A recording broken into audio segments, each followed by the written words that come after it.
Ya, pada pertemuan sebelumnya kita telah membahas tentang hukum Newton, penerapan hukum Newton pada kondisi setimbang, terutama ketika kondisi tersebut ya melibatkan gaya berat, gaya normal, gaya tegangan tali gitu ya, dan gaya gesek. Akan tapi tentunya karena kondisinya setimbang, ya kemarin kita membahas gaya geseknya adalah gaya gesek statik. Dan pada pertemuan kita kali ini, insya Allah kita akan membahas lanjutan dari materi ini, dinamika benda titik, hukum Newton, dan penerapannya pada kondisi bergerak. Ya, jadi bagaimana kalau bendanya bergerak? Maka di sini sekarang gaya geseknya menjadi lebih bervariasi. Gaya geseknya itu sebagaimana yang kalian pasti sudah tahu ada dua jenis, gaya gesek statik dan gaya gesek kinetik. Dan di pertemuan sebelumnya kita telah membahas bahwa besar gaya gesek statik itu berbeda-beda, bervariasi tergantung gaya luar yang dikerjakan oleh kita pada benda. Ya, saya sedang mencari gambar ini. Ah, ini dia. Jadi ketika kita mengerjakan gaya mendorong atau menarik benda tersebut ke kanan, kemudian kalau misalnya dengan lantai itu ada gesekan, maka kalau misalnya ketika saya dorong, benda ini masih tetap tidak bergerak, benda ini masih statik, benda ini masih diam, maka gaya gesek statiknya itu pasti harus sama dengan gaya yang saya berikan gitu ya. Jadi saya mengerjakan gaya F besar ke kanan, kalau dia masih diam berarti gaya geseknya itu pasti berlawanan arah dengan gaya yang saya berikan dan pasti besarnya sama. Itu mengapa di sini panjang vektornya ini sama gitu ya. Itu gaya gesek statik. Dan di pertemuan sebelumnya kita telah belajar juga ternyata ada nilai maksimum yaitu mu s kali n. Mu s adalah koefisien gesek statik yang itu tergantung pada permukaan ya, permukaan lantai ini dengan benda ini. Permukaan lantainya misalnya keramik, bendanya misalnya kayu. Maka bisa kita hitung secara eksperimen, bisa kita cari secara eksperimen nilai koefisien gesek statiknya. Lantainya sama tapi bendanya diubah menjadi kaca misalnya gitu ya, menjadi kotak yang terbuat dari kaca misalnya. Maka nanti koefisien gesek statiknya pasti berubah. Jadi koefisien gesek statik itu sangat tergantung pada material dua benda yang saling kontak, yang membentuk permukaan ini, bentuk kontak ini. Maka di pertemuan sebelumnya kita telah mempelajari bahwa mu s kali gaya normal dari benda tersebut, dari lantai kepada benda tersebut, yaitu n di sini, besarnya sama dengan mg, itu adalah gaya statik maksimum. Itu adalah kemampuan maksimum dari permukaan, kontak permukaan ini untuk menahan gaya luar, ya, sehingga benda tersebut tetap diam. Nah, kita ingin kita ingin mempelajari secara mikroskopis, secara kualitatif saja, tidak secara kuantitatif. Mengapa kok bisa ada gesekan seperti itu? Mengapa kok gesekan statik itu ada nilainya bervariasi, kemudian ada nilai maksimumnya? Ya, kenapa tidak kemudian dia bisa bertambah terus, nggak ada nilai maksimum. Kalau nggak ada nilai maksimum berarti nanti nggak akan ada benda bergerak ya. Karena selalu kita mengerjakan gaya pasti gaya geseknya pasti akan bisa menahan. Jadi ada nilai maksimum. Nilai maksimum tersebut ya untuk memahami gaya gesek statik dan juga nanti gaya gesek kinetik, kita harus melihat secara mikroskopis permukaan di antara dua benda tersebut. Jadi kalau kita bayangkan, ini saya nggak sempat untuk gambar ya, jadi lewat deskripsi saja ya. Jadi kalau kita bayangkan misalnya ada dua benda, atau tadi kita bayangkan ada benda kotak bermassa M terletak di atas lantai begitu ya. Ketika kita secara makroskopis pakai mata kita gitu ya, ketika kita melihat bahwa kotak tersebut permukaannya halus, lantai tersebut juga permukaannya halus, Tapi kalau kita melihat secara mikroskopis tentunya tidak seperti itu lagi gitu ya. Permukaan kotak dan permukaan lantai itu pasti kasar. Ya, pasti kasar. Kalau kita melihat secara mikroskopis permukaan kedua benda ini pasti kasar. Dan yang namanya kasar pasti ada puncak dan ada lembah gitu ya. Ada apa ketinggian maksimum dan minimum, ada puncak dan ada lembah. Maka kita bayangkan ya, dua permukaan yang kasar kemudian saling bertemu. Permukaan yang atas adalah permukaan balok atau kotak, permukaan yang bawah adalah permukaan lantai. Maka ketika itu bertemu gitu ya, ada dua kemungkinan, ada dua hal yang terjadi. Yang pertama adalah puncak dari permukaan benda yang tidak rata secara mikroskopis ini bertemu dengan puncak dari permukaan lantai. Jadi kita bayangkan gitu ya, permukaan benda yang bagian bawah itu bergerigi, kemudian lantai itu ya bergerigi juga. Jadi permukaan benda yang bagian bawah itu tidak rata ya, tidak halus alias kasar, permukaan lantai begitu juga kasar juga. Maka puncak dari atau ya puncak dari permukaan lantai ya karena dia tidak rata gitu ya. Kalau dia bertemu dengan puncak juga dari permukaan bawah benda, maka kita akan mendapatkan area yang luas penampangnya kecil, kemudian saling bertemu. Ya, kalau ini terjadi, ya, maka itu akan terjadi adesi. Mengapa terjadi adesi? Karena tekanannya tinggi di sini. Luas penampang kecil, kemudian dia harus menopang beratnya benda tersebut ya secara makroskopis ya. Beratnya adalah M kali G. Maka ketika luas penampang yang kecil, tekanan yang kecil membuat adanya adesi. Adesi tarik-menarik antara dua molekul yang saling berbeda, yang berbeda jenis gitu ya. Maka akan terjadi adesi. Dia akan tarik-menarik, dia tekanannya kuat. Nah, adesi inilah yang diantara faktor yang membuat adanya gesekan. Ya, jadi ketika kita ngasih gaya luar, mendorong benda tersebut, ya kalau gaya tersebut kecil, tidak mampu untuk menahan, tidak mampu untuk mengalahkan adesi antara puncak permukaan bawah benda dengan puncak permukaan lantai, itu bendanya tidak akan bergerak gitu ya. Kemudian juga hal lain yang bisa terjadi adalah ketika puncak dari permukaan benda bertemu dengan lembah dari permukaan lantai atau sebaliknya. Jadi permukaan bawah benda dia punya puncak, permukaan lantai dia punya lembah. Kalau ini ketemu klop gitu ya. Ketika ini ketemu maka klop, puncak ketemu lembah ya akan mengunci.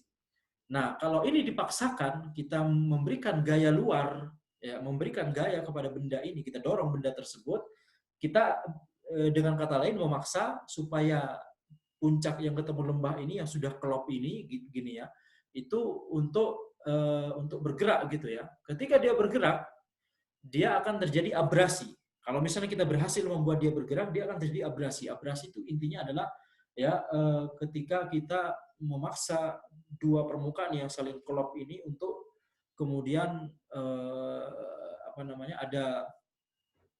ada tumbukan antara puncak dengan dinding lembah ya. Jadi ada tumbukan seperti ini, bisa jadi itu akan merusak puncaknya tersebut atau bisa merusak dinding lembahnya tersebut gitu ya. Itu namanya abrasi.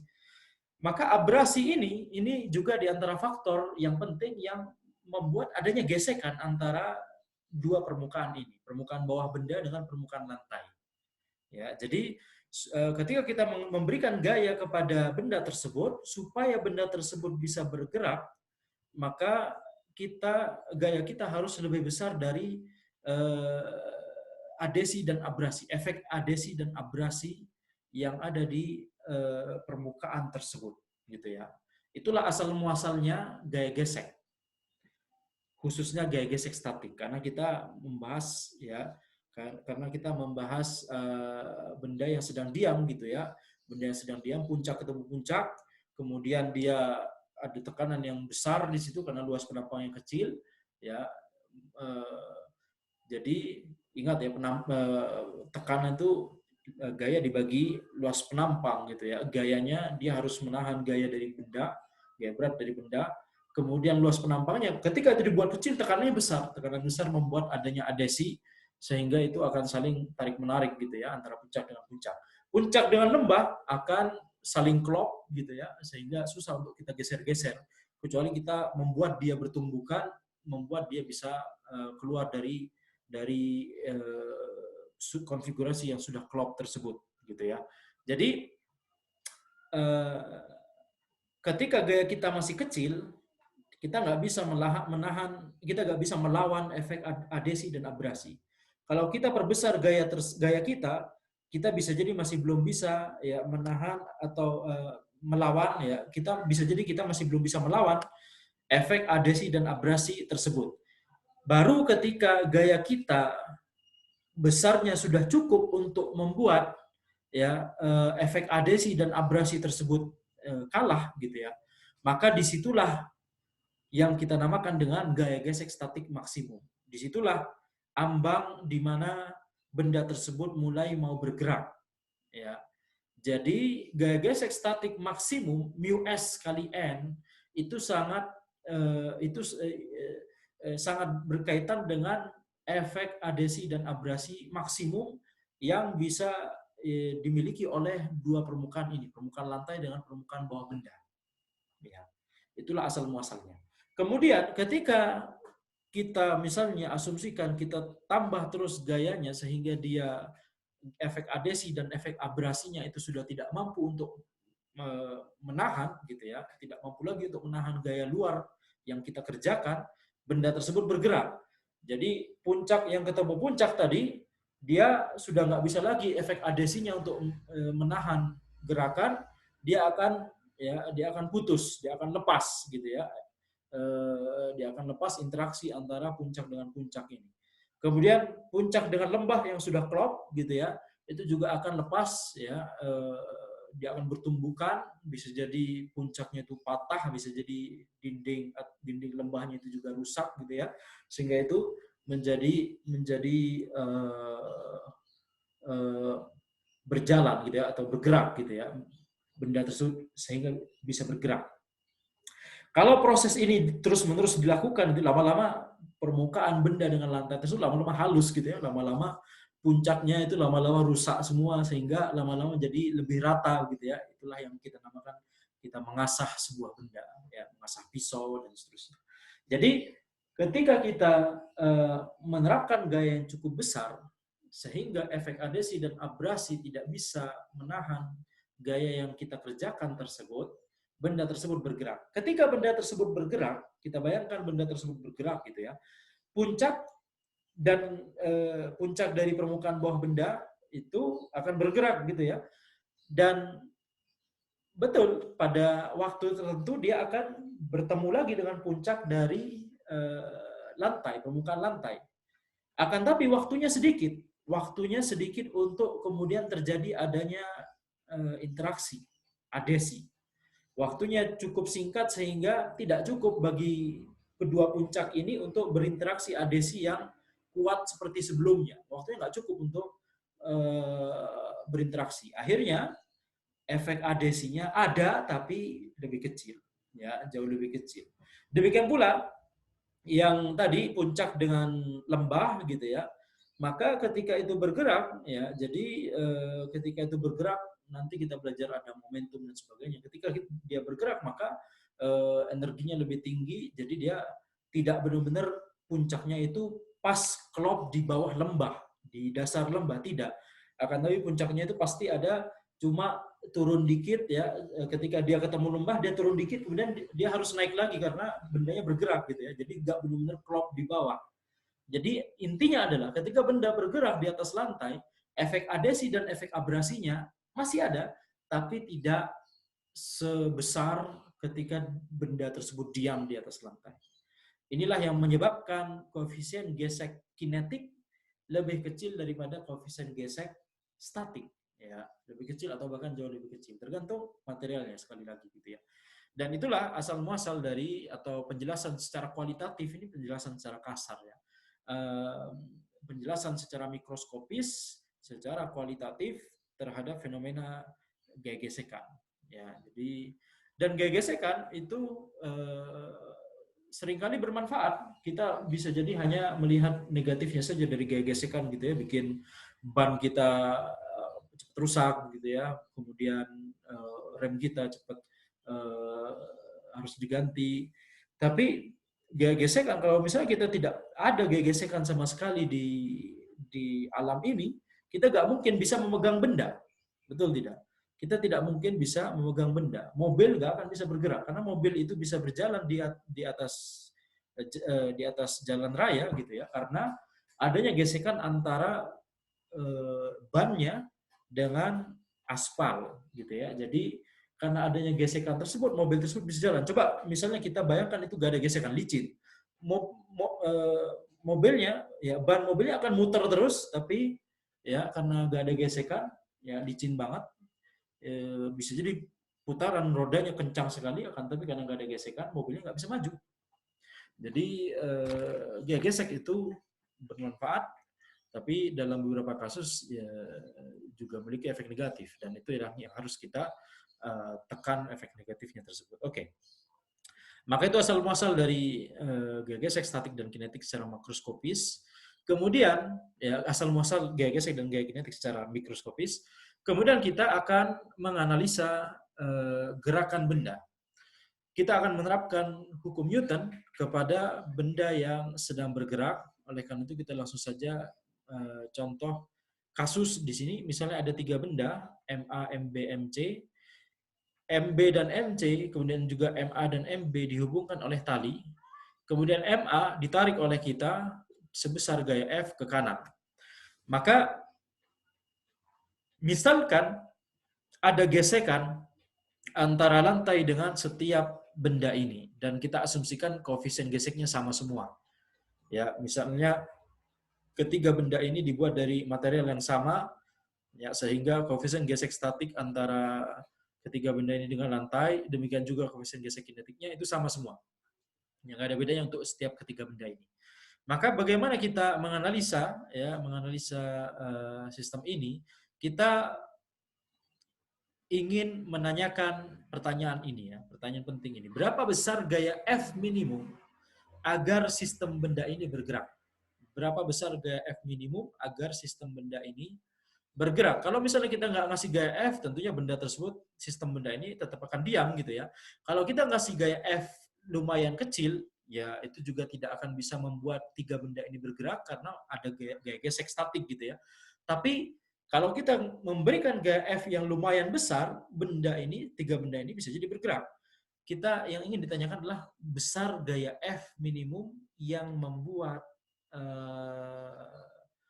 membuat sistem 3 benda ini bisa ya bergerak, ya, gaya F minimum yang bisa membuat 3 benda ini bergerak. Oke.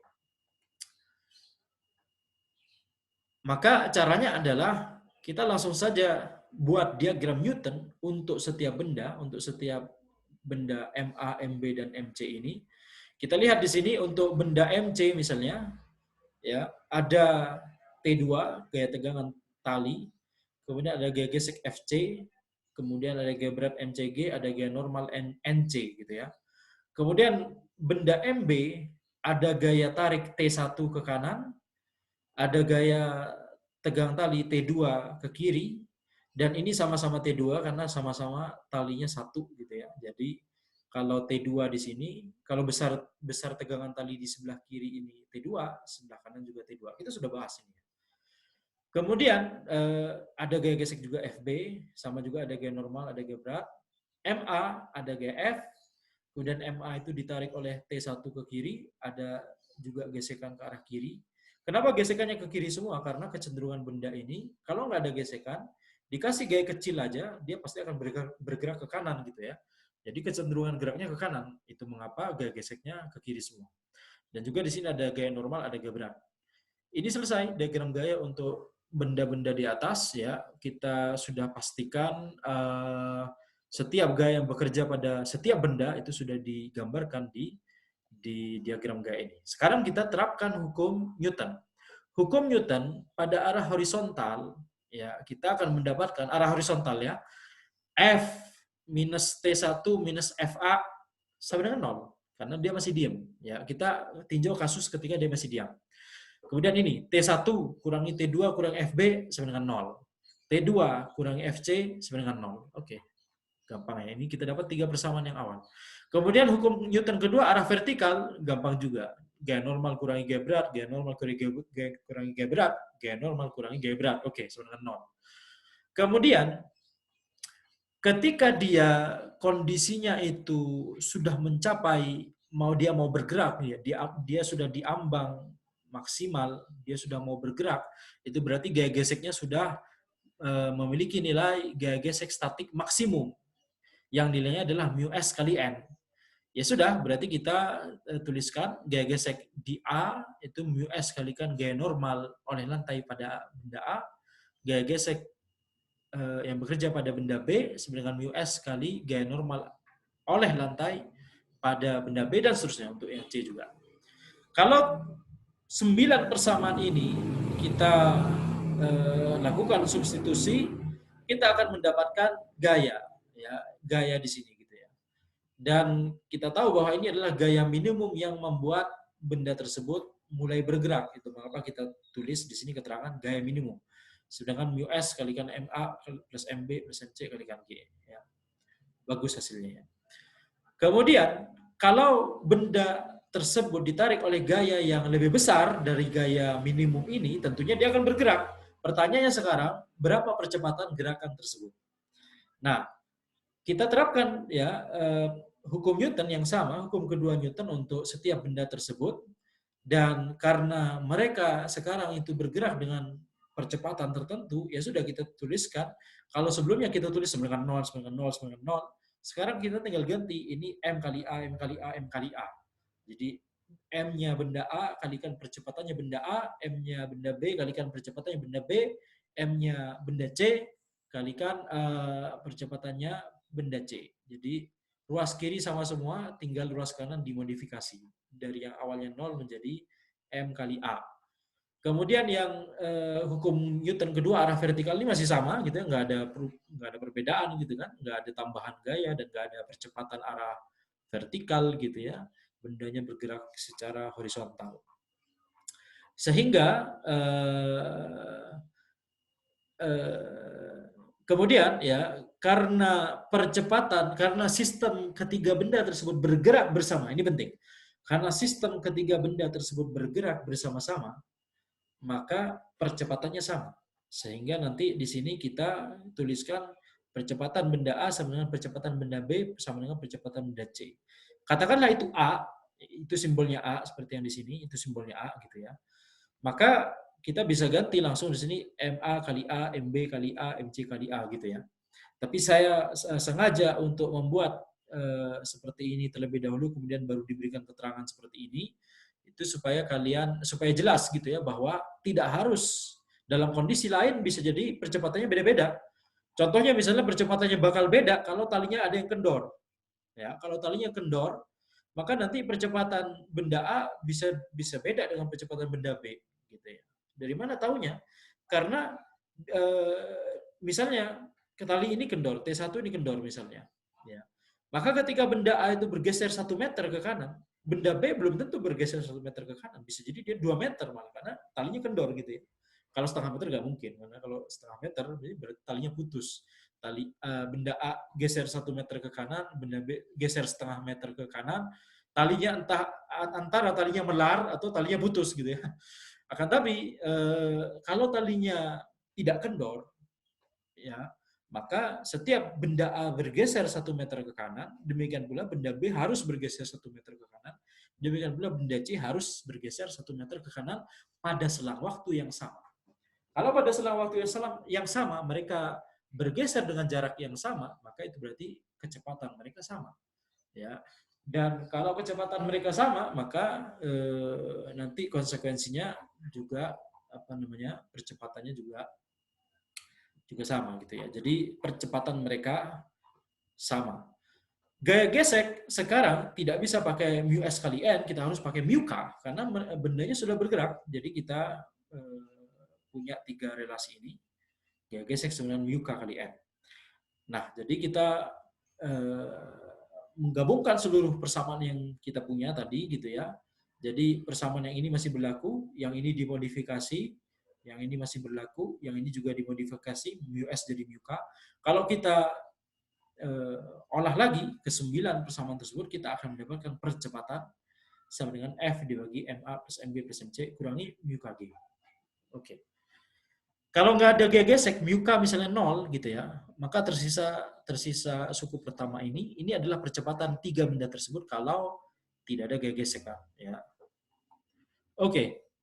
Sekarang kita lanjut ke sistem berikutnya. Ini sistem yang sudah kita bahas kemarin ya. Jadi kita ingat, kita review lagi gitu ya. Kalau nggak ada gesekan, maka hanya ada satu sudut di mana benda ini statik. Satu sudut tersebut kita definisikan dia theta 0, dia adalah arcus sin M2 per M1. Oke. Ini jelas ya. Ketika nggak ada gesekan, maka cuma ada satu sudut yang membuat dua benda tadi M1 dan M2 setimbang.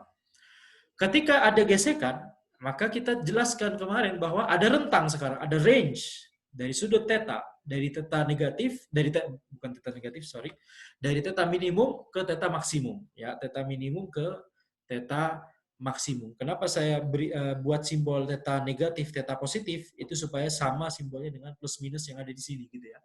Jadi theta minimum itu ketika saya mengambil nilai negatif di sini, theta maksimum ketika saya mengambil nilai positif di sini. Dan relasi ini ya, relasi ini sudah kita turunkan di pertemuan sebelumnya ya. Oke. Jadi ketika ada gesekan dia ada range. Tidak hanya satu sudut saja yang membuat bendanya setimbang, tapi lebih fleksibel. Tetanya diperbesar atau diperkecil selama masih ada dalam range tersebut, benda tersebut masih setimbang. Karena gaya gesek statiknya masih mampu untuk menahan benda tersebut agar tidak bergerak.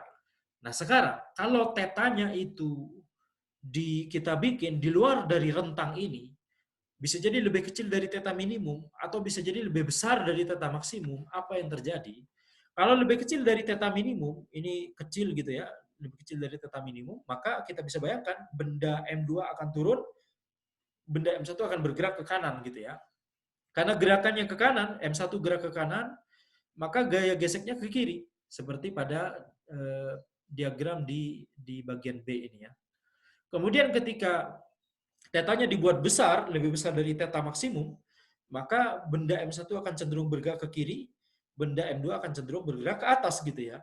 Karena gerakan M1 itu ke kiri, maka gaya geseknya akan bergerak, akan mengarah ke kanan gitu ya. Kanan atas di sini.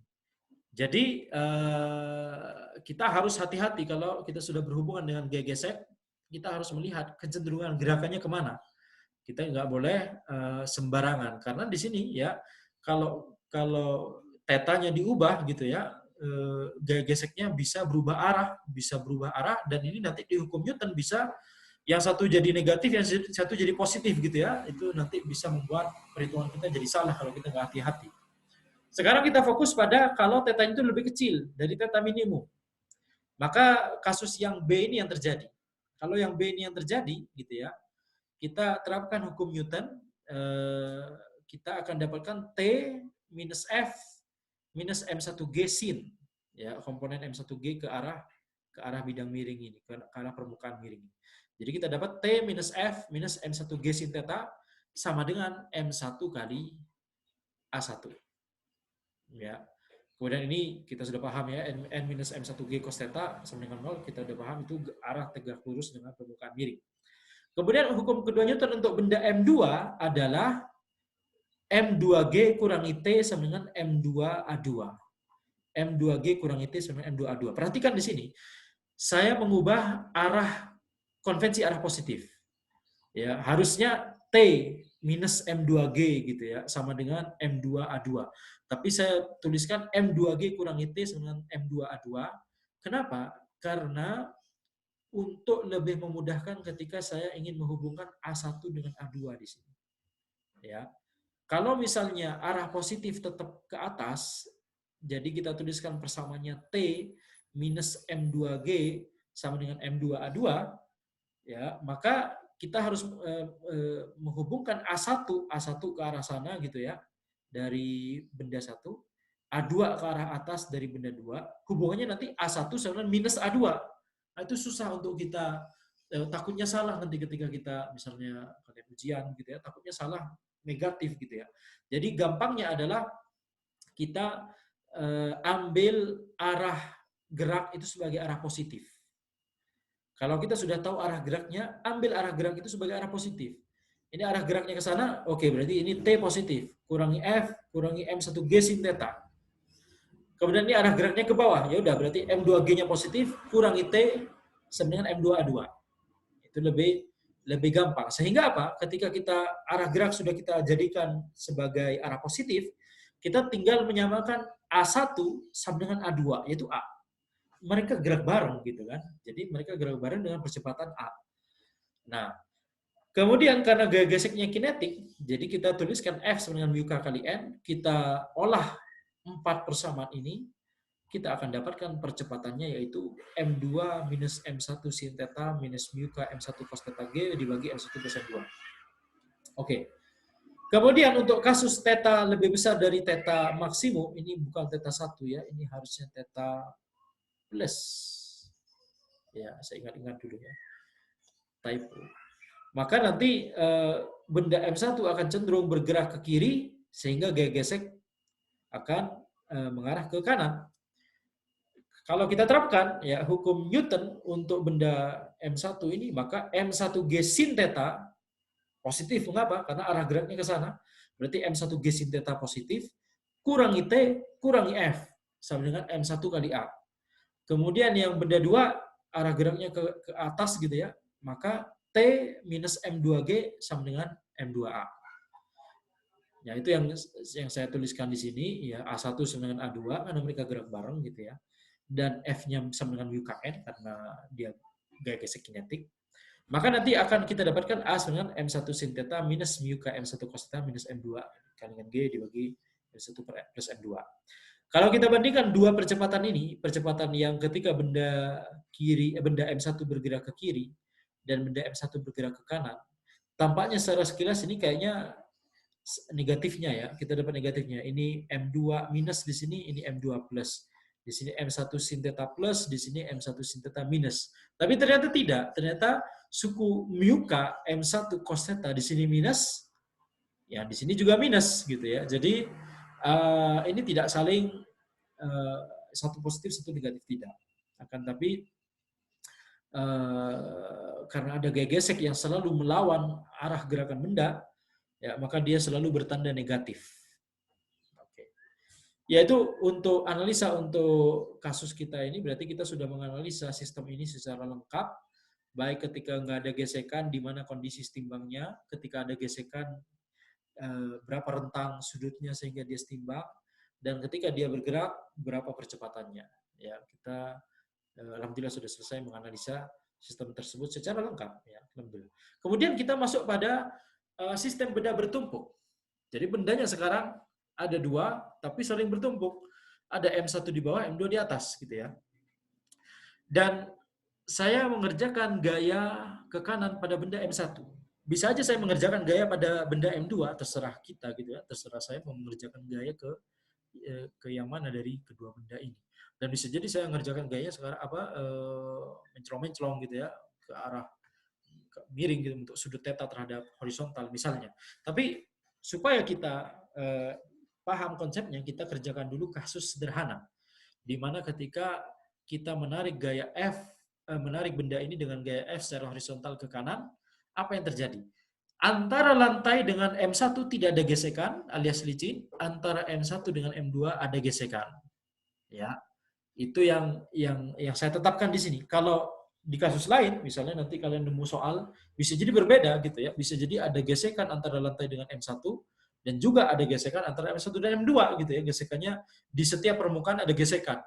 Tapi di analisa kita sekarang supaya memudahkan kita asumsikan tidak ada gesekan antara M1 dengan lantai, cuma ada gesekan antara M1 dan M2. Oke. Apa yang harus kita lakukan untuk menganalisa sistem ini? Seperti biasa kita gambarkan diagram gayanya gitu ya. Diagram gaya untuk benda, kita mulai dari benda M1 dulu ya. Kita mulai untuk benda M1. atau mungkin lebih mudah M2 dulu kali ya, M2.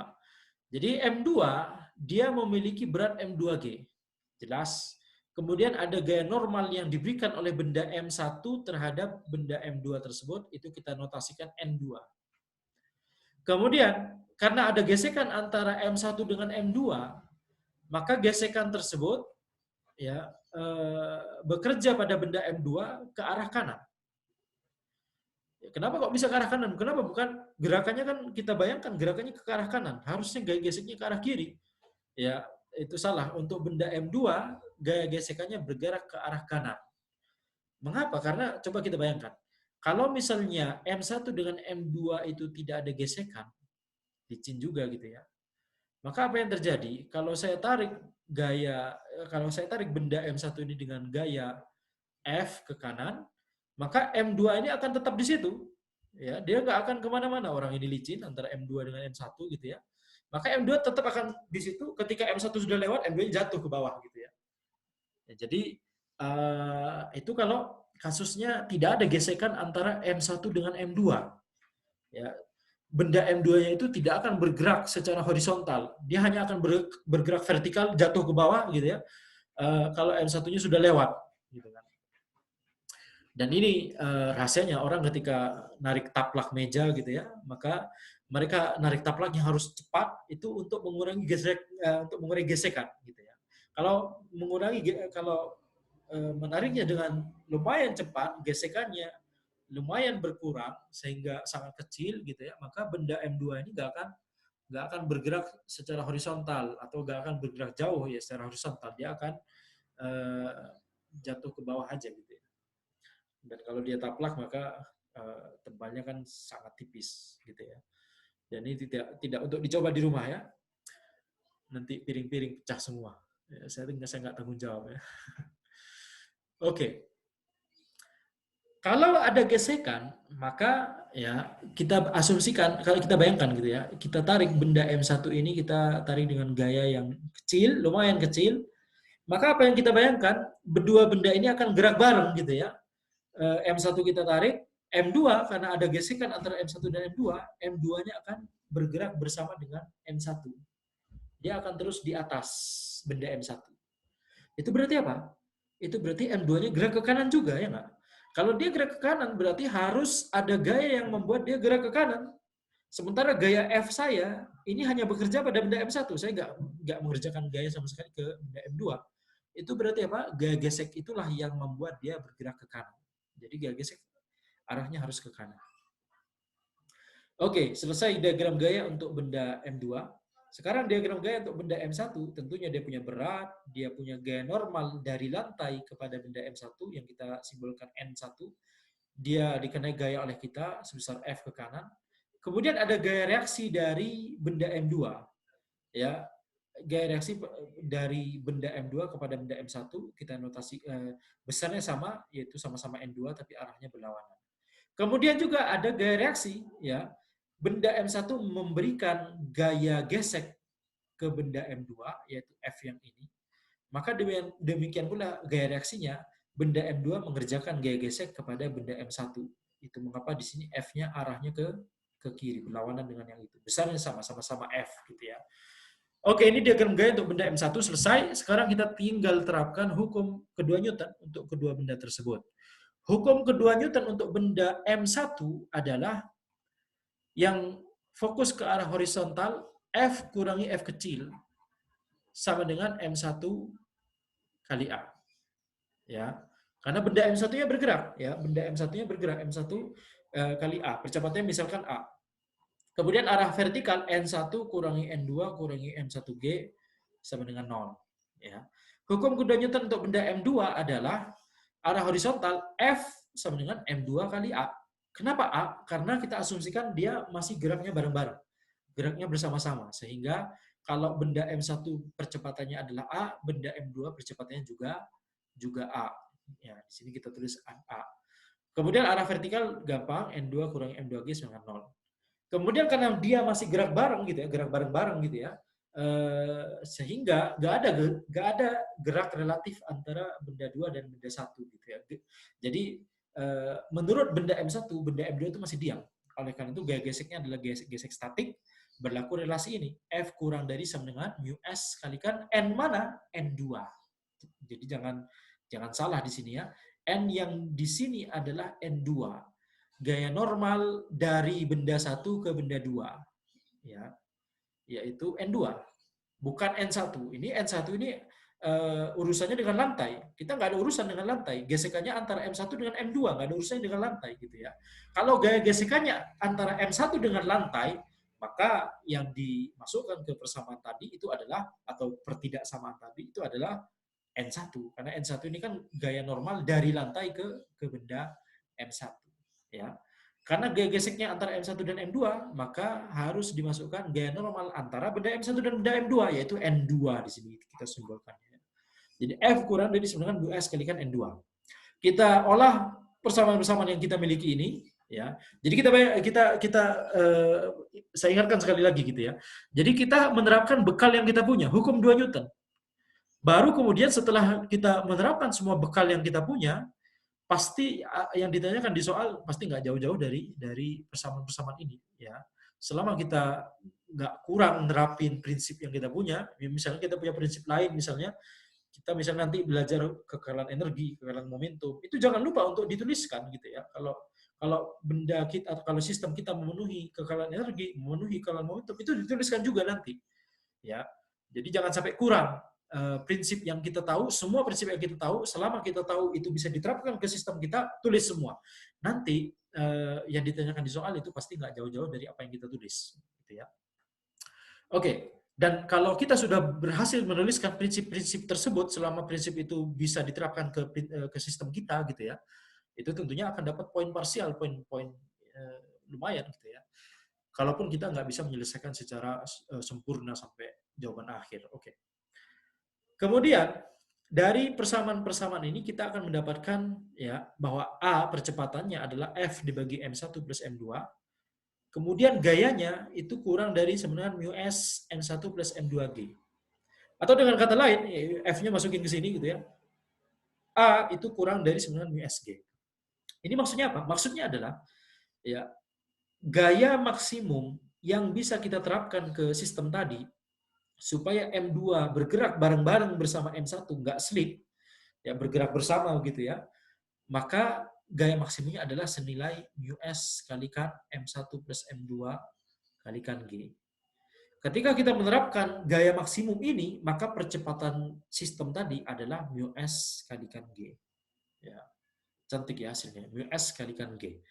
Oke, sekarang ini gaya maksimum supaya benda M2 bergerak bersama-sama. Kalau saya tambah gaya yang saya kerjakan lebih besar dari F max, maka benda M2 akan slip. Ya, akan ada jadi dengan kata lain gaya gesek statik antara benda M1 dan benda M2 sudah tidak mampu lagi untuk menahan slip tadi.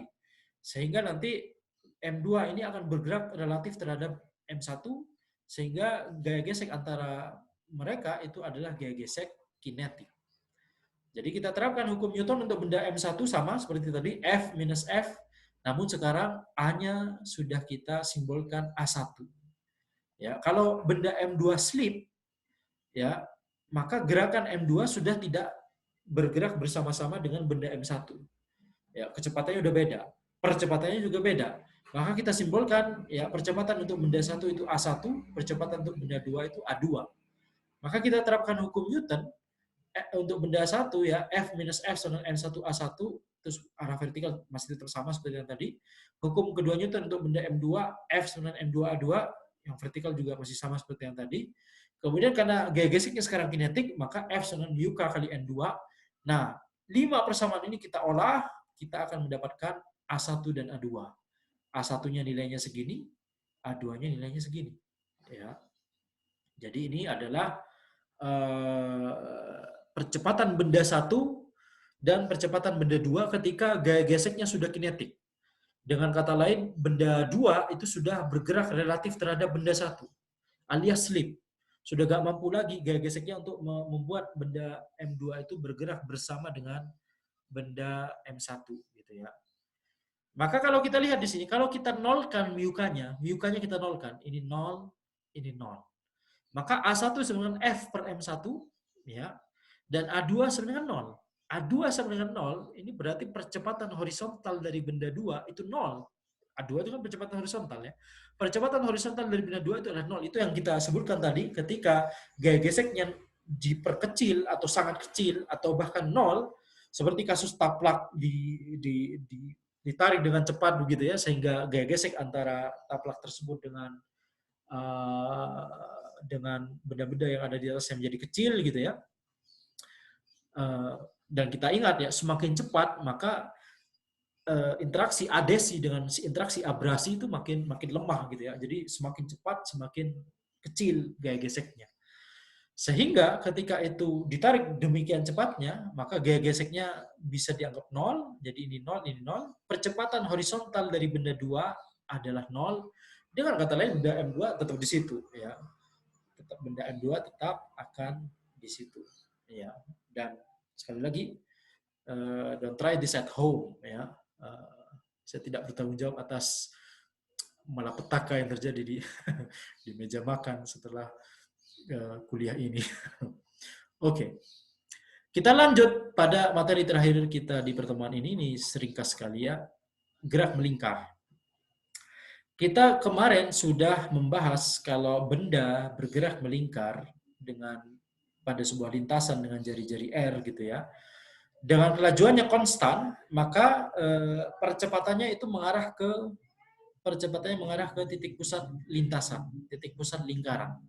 Percepatan tersebut diberi nama percepatan sentripetal dan gaya yang percepatan sentripetal dan arahnya itu ke titik pusat lingkaran, kemudian besarnya V kuadrat per R gitu ya. Itu yang sudah kita dapatkan di mungkin bab 2 ya. Jadi V kuadrat per R itu adalah besarnya percepatan sentripetal, dan karena ada percepatan ini, itu mengapa kecepatan benda arahnya itu berubah. Besarnya tidak berubah, besarnya itu kelajuannya tidak berubah, tapi arahnya yang berubah ya. Jadi itulah fungsi dari percepatan sentripetal. Dia hanya merubah arah, tapi tidak merubah besar dari kecepatannya.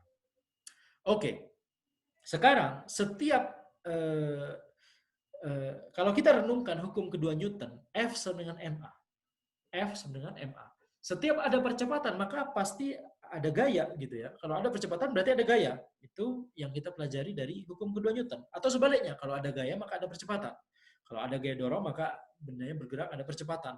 Atau sebaliknya, kalau ada percepatan pasti ada gaya, pasti ada penyebabnya gitu ya. Jadi ketika kita mengetahui bahwa benda yang bergerak melingkar ini dia walaupun besar kecepatannya atau kelajuannya itu konstan, tapi dia mengalami percepatan sentripetal ke arah titik pusat lingkaran gitu ya. Kita tahu bahwa pasti ada gaya. Kalau ada percepatan, yaitu percepatan sentripetal, pasti ada gaya. Nah, gaya itulah yang kita namakan gaya sentripetal. Gaya sentripetal berdasarkan hukum kedua Newton sama dengan M kalikan percepatan sentripetal. Ini sama dengan mv kuadrat per R. Oke. Nah, gaya sentripetal kalau di kondisi ya sistem kita sehari-hari itu bisa macam-macam. Gaya sentripetalnya bisa macam-macam. Kalau misalnya ini kita bayangkan di batu, kemudian ini ada tali gitu ya, kita di tengah-tengah sini, kemudian kita putar-putar batu tersebut dengan tali gitu ya, dengan tali yang kita pegang tadi, maka pada kasus ini gaya sentripetalnya adalah tegangan tali. Ya.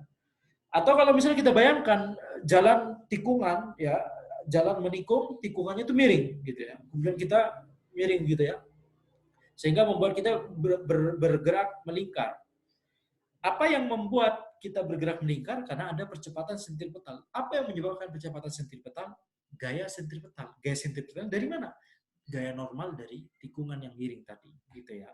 Jadi gaya sentripetal itu bisa macam-macam, bisa tegangan tali, bisa gaya normal, bisa ya apapun itu. Ya, atau misalnya kalau ini sistem ini matahari di tengah, ini bumi, maka gaya sentripetalnya adalah gaya gravitasi gitu ya. Jadi itu konsep tentang percepatan dan gaya sentripetal. Kalau sebelumnya di bab 2 kita hanya belajar kinematikanya saja, ya, percepatannya saja, percepatan sentripetal. Di sini di dinamika kita mempelajari penyebabnya juga. Penyebabnya itu gaya. Gaya yang menyebabkan percepatan sentripetal kita beri nama gaya sentripetal. Kemudian kalian juga mungkin pernah mendengar istilah sentrifugal. Apa bedanya dengan sentripetal? Bedanya adalah masalah penentuan kerangka acuan. Masalah penentuan kerangka acuan. Coba bayangkan misalnya ini adalah kotak ya. Kemudian kita bisa berada di dalam kotak tersebut.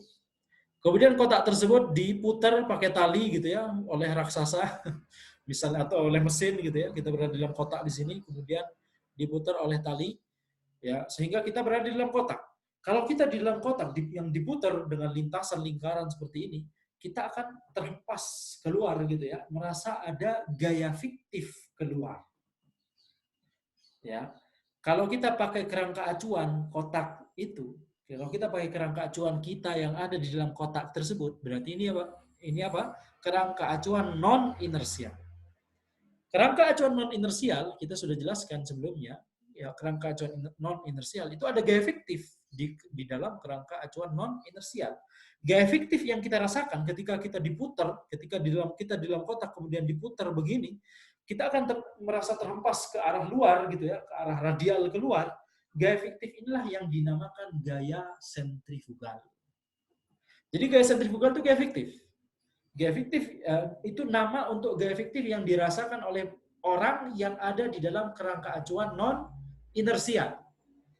Tapi kalau kita kembali ke kerangka acuan inersial, seperti kita kembali ke tanah di sini, ya, kita kembali ke kerangka acuan tanah, kita melihat ada orang, ya, si A lagi di dalam kotak gitu ya, diputar oleh tali gitu ya, tali besar gitu ya, dan ini kotaknya besar, muat si A-nya muat di dalam kotaknya tersebut.